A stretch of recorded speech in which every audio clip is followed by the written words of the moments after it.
Hello, hello friends. Today let's discuss free consent under contract law.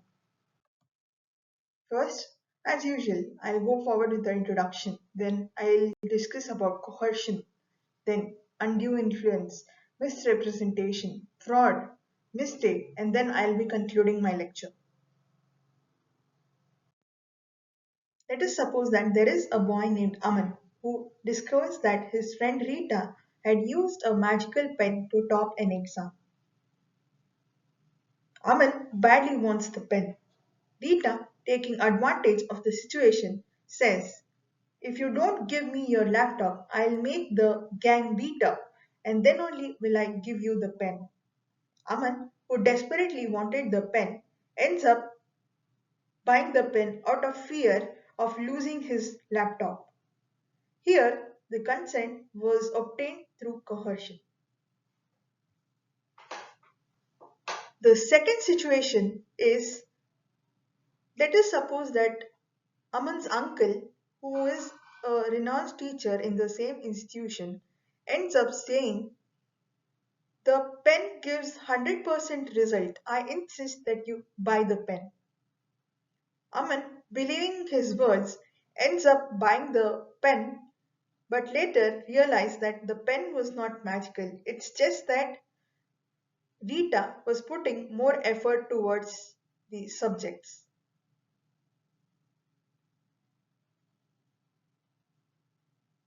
Here, the consent was obtained through undue influence. Let us take a third scenario. Aman ends up buying the magical pen for 10,000 rupees. He later on finds out that the pen was ordinary. It was not magical as it had been claimed. Here, after he discovers that the pen was ordinary, he has the option of either rescinding the terms and conditions agreed or going forward with the terms and conditions. Nevertheless, he found out the fraud or misrepresentation that Rita caused.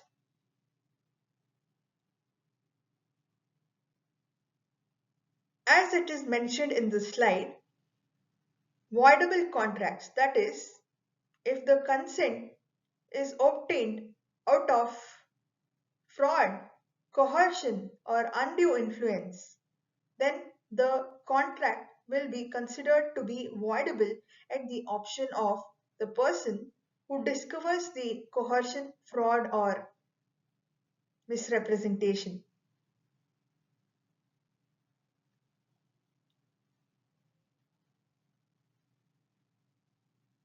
But let us suppose that Aman and Rita both agree that the pen was magical and Aman agrees to buy the pen for 10,000 rupees. But before they sealed the deal, the pen was stolen and both of them did not realize it.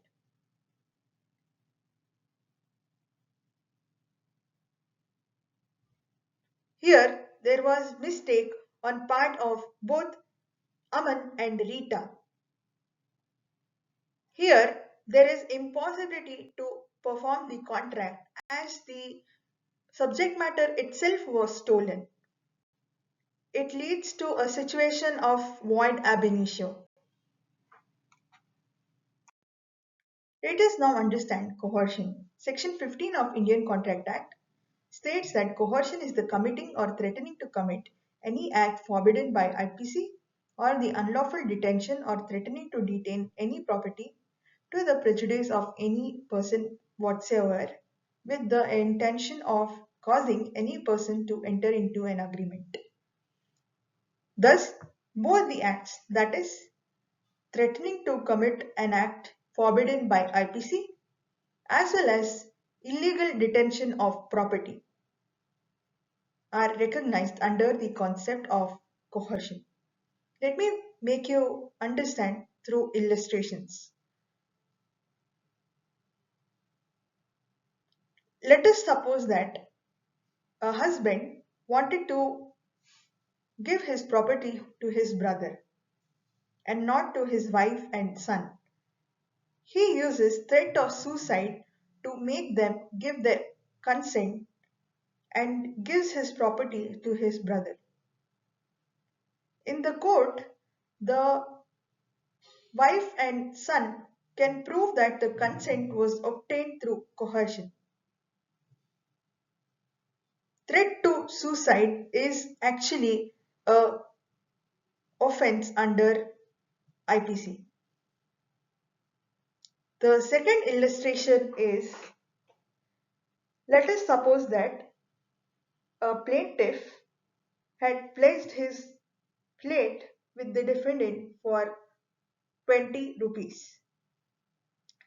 When he wanted to redeem the plate, the defendant ended up asking him to pay 10 rupees extra as interest. The plaintiff, who wanted to redeem it badly, ended up paying the interest and later claiming it back in the court of law. The court allowed it because the extra rates amounted to coercion under the category of illegal detention of property. English law recognizes menace or duress but not coercion. Coercion is a wider term compared to duress or menace. Let us now understand undue influence. Here, one of the parties to a contract will be at a dominant position compared to the other, and the position itself will have induced the other party to sign the agreement. A person will be considered to be at a dominant position if he holds a real or apparent authority over the other, or where he makes a contract with a person whose mental capacity is temporarily or permanently affected by reason of age, illness, etc. Let me illustrate regarding these two conditions. The first one is he holds a real or apparent authority over other. Let us suppose that a father says to his minor son, "This is all the property that I have, and I wish to transfer it to my only brother who has contributed a lot towards my education." The boy, being emotional and not being rational, ends up saying that he will not claim a share in the property. Here, the consent was obtained through undue influence. The father was at a position which was fiduciary in nature, as well as he dominated the child as well as his mental well being. The second is, let us suppose that there is a person who suffers from amnesia and he, on deathbed, agrees to sell his property half the price to his caretaker. He is doing it out of illness.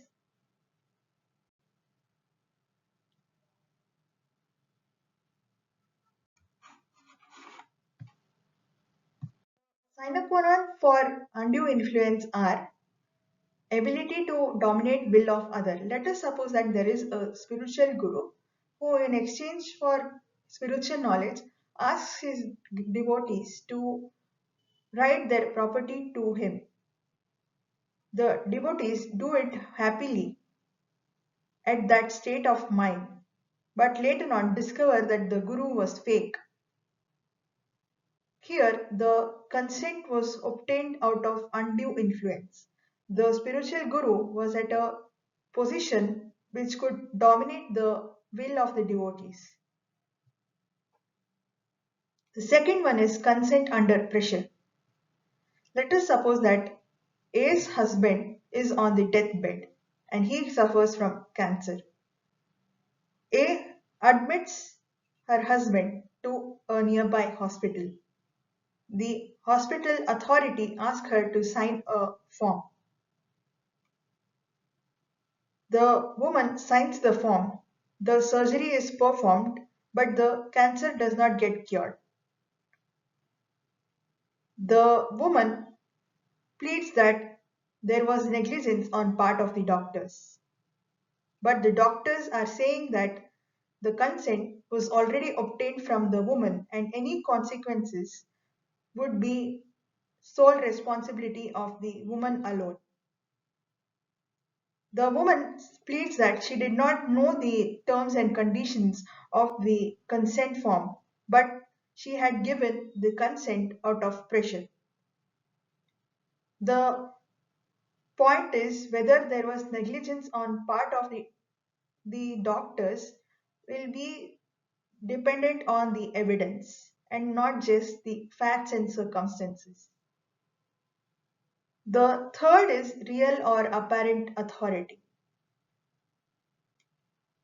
There must be an authority engaged by the other person upon the person who has given the consent. The real authority can be between a parent or a child, a teacher and a student, etc. Fiduciary relationship. Fiduciary means faith based. If a father says that he wants to transfer his property to his brother, to his son, and he says that his brother had looked after him during his period of distress, the young boy, without knowing the rational side, ends up agreeing. And later, he discovers that the father was emotionally blackmailing him and pleads in the court of law that the consent was obtained out of undue influence. The father was at a fiduciary position compared to the son. The next is there should be a mental distress.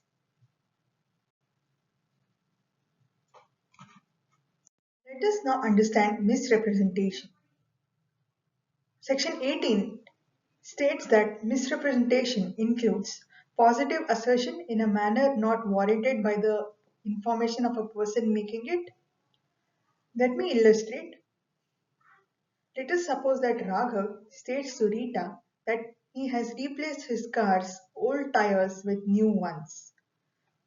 Rita, believing Raghav, ends up buying the car. Later, she comes to know that the tires were just repaired and not new ones. Here, Raghav's mechanic had misrepresented and stated that the car had been replaced with brand new tires. The second one is any breach of duty which, without an intention to deceive, gains an advantage to the person committing it. Let me illustrate. Let us suppose that Rita is an investment advisor. She asks Raghav to purchase mutual funds from the company without explaining the risks associated with them. Raghav later on loses a lot, but Rita gains through commission. Here, Rita did not have the intention to deceive. She had a duty which she breached. The third is causing, however innocently, a party to an agreement to make a mistake as to the substance of the thing which is subject of the agreement. Let us suppose that Raghav and Rita have their eyes on an antique piece belonging to Raghav's house. Raghav says that he will charge 20,000 to Rita. Rita buys the antique piece. She wants to now sell the antique piece. She goes to the antique shop and realizes that the antique piece was actually an original replica of an antique piece and not the antique piece per se. Both Raghav and Rita were under an honest belief and were mistaken that the article was antique in nature. Let's discuss the types of misrepresentation. The first one is unwarranted statement. Raghav, a senior, states to the freshers that the ACs in the hostel work 24 bar 7. He was under an honest belief and he himself had heard it from his friends. The freshers, believing his words, end up joining the hostel and later realize that the ACs are not functioning. Here, it is pertinent to note that there will be an honest mistake or misbelief on part of one of the parties. The second one is breach of duty.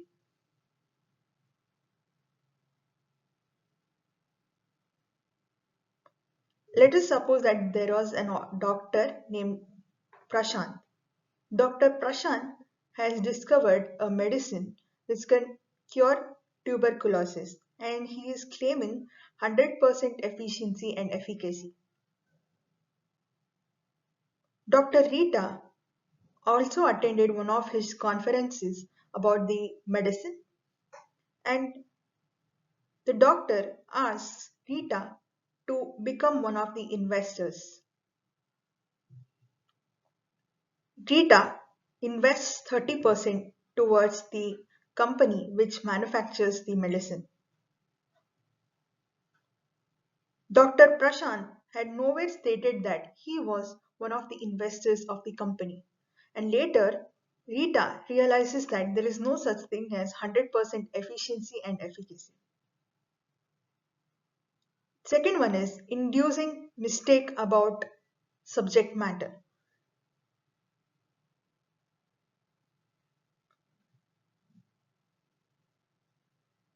Let us suppose that Rita had discovered a magic pen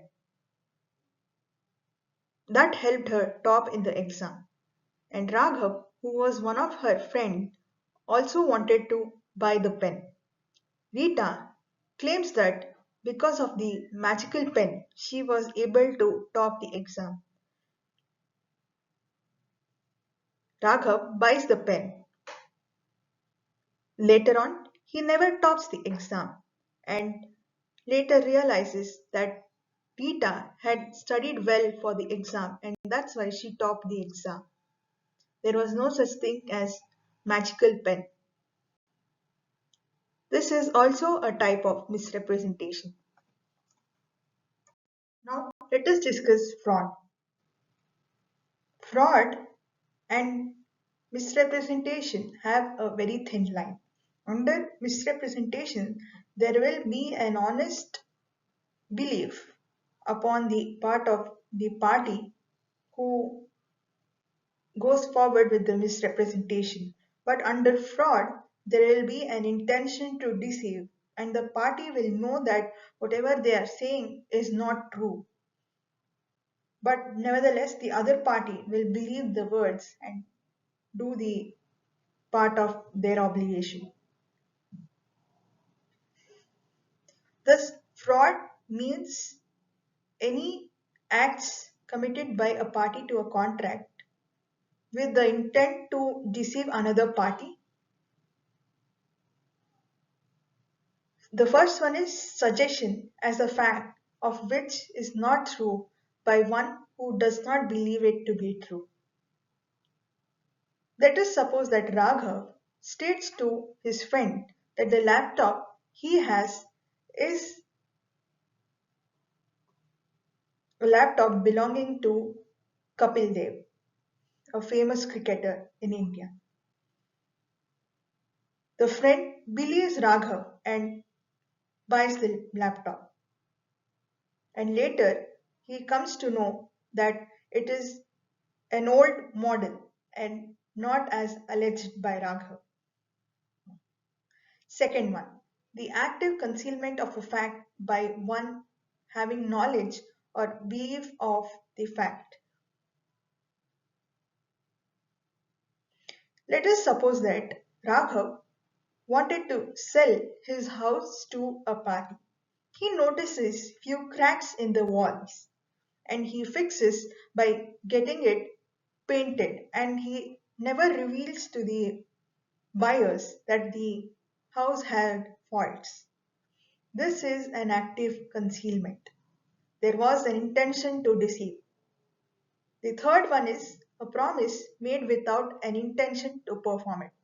Let us suppose that there is a tutor who states that you pay me 50,000 today and I'll assure you that you will pass LLB with distinction.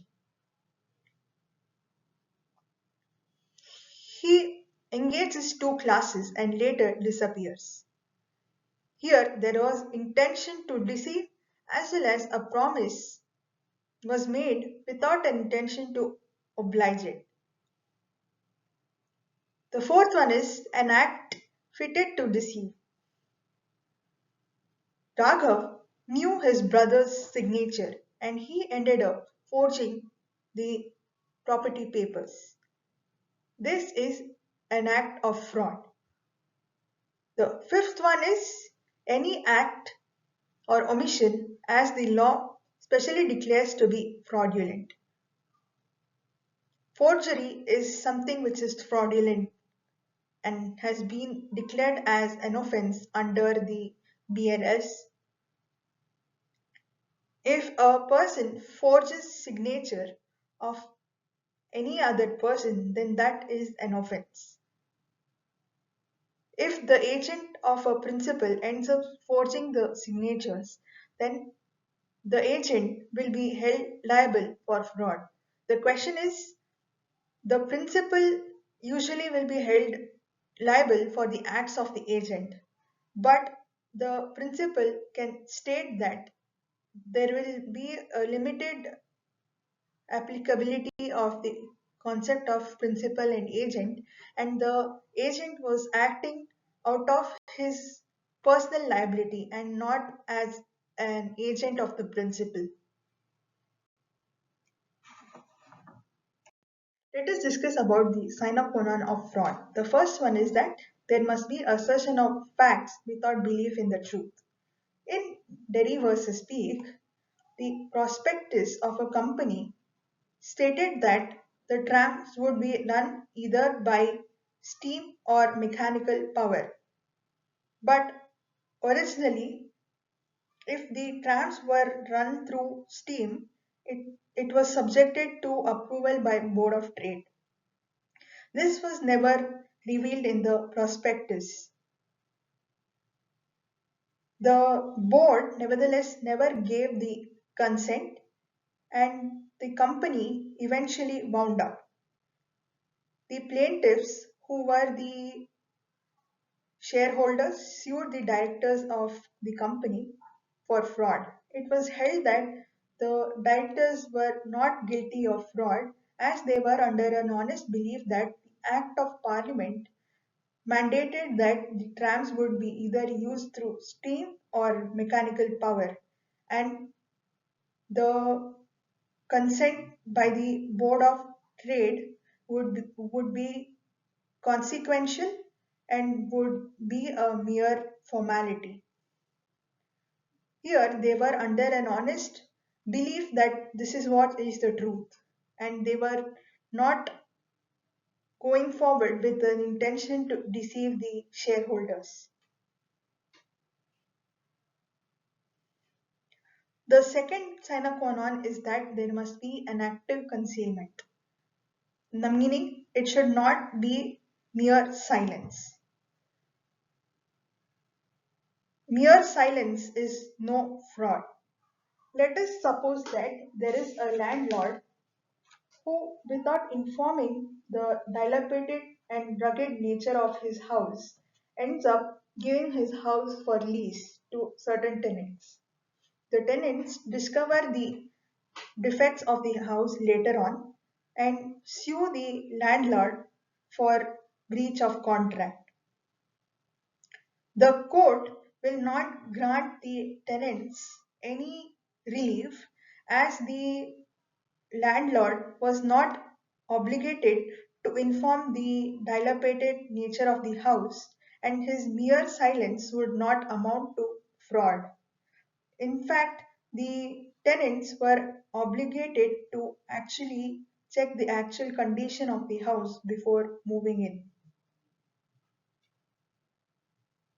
But there are exceptions to this statement. The first one is there is a duty to speak. Let us suppose that there is a doctor who finds a medicine for diabetes. Without disclosing that it could be harmful to the kidney, he assures in the market that it will give 100% efficacy and efficiency. Somebody consumes the medicine and ends up becoming a victim of chronic kidney disease. The doctor was under a duty to speak here. He was definitely liable for fraud. The next is that where silence can be deceptive. Let us suppose that A wants to sell his horse to his nephew. A doesn't inform about the unsoundness of mind of the horse to B. B later on comes to know that the horse is of unsound mind. Here, there was a duty on part of A to disclose that the horse was of unsound mind. He was held liable for fraud. The next one is change in circumstances. Let us suppose that a house was given grant by government to be sold to somebody. Later on, the government withheld the consent and the owners did not inform the buyers about this condition or the change in circumstances.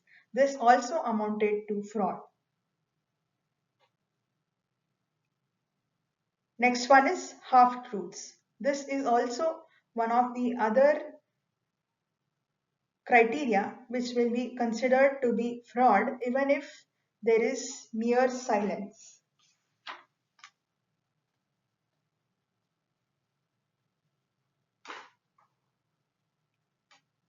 Let us suppose that A states that his music system is completely new and he has installed latest technology and includes even AI feature.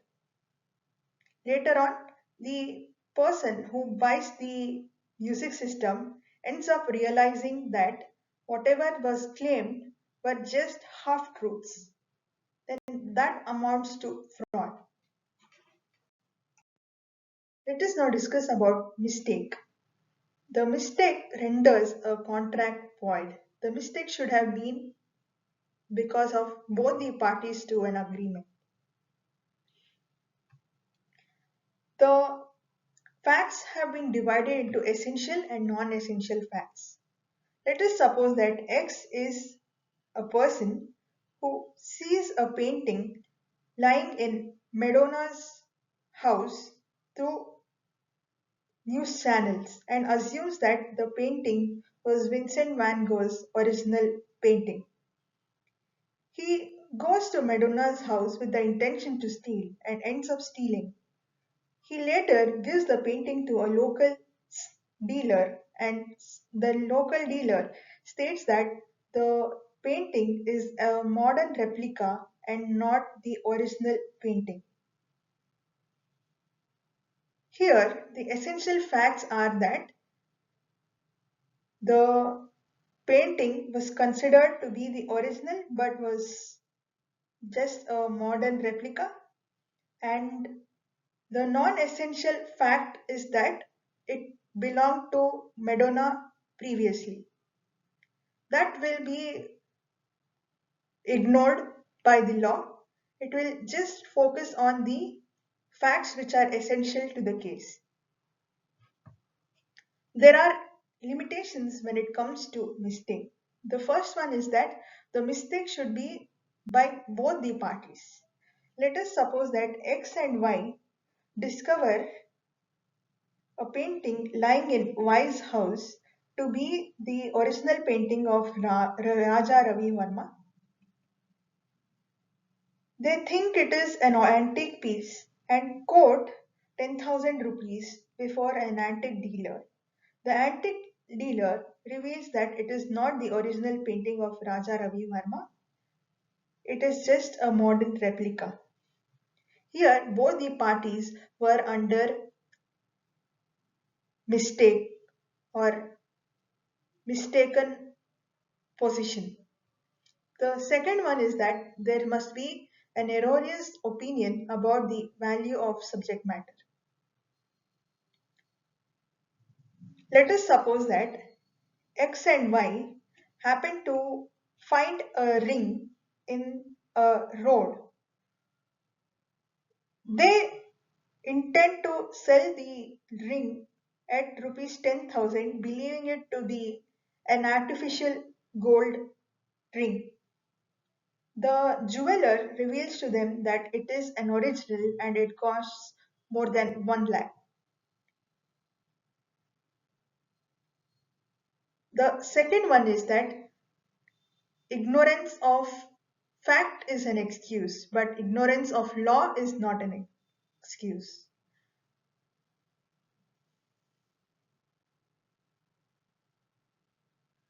Let us suppose that there was a house which was built in 1000 square feet, but we assumed it to be 800 square feet and bought it for 15,000 rupees.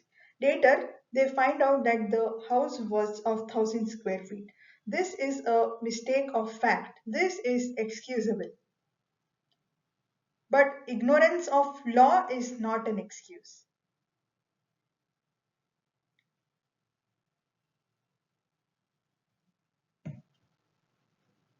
Let us suppose that there was a cess imposed on property tax.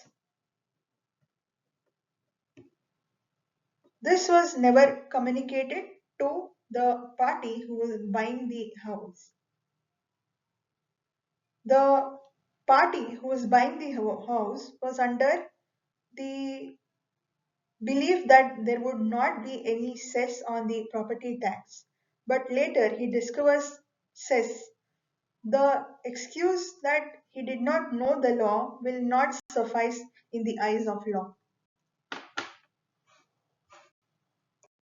I would like to conclude by stating that free consent is one of the essentials of a valid contract.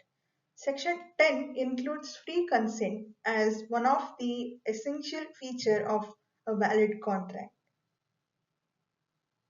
If a consent is obtained through coercion, fraud, misrepresentation, the contract will be rendered voidable.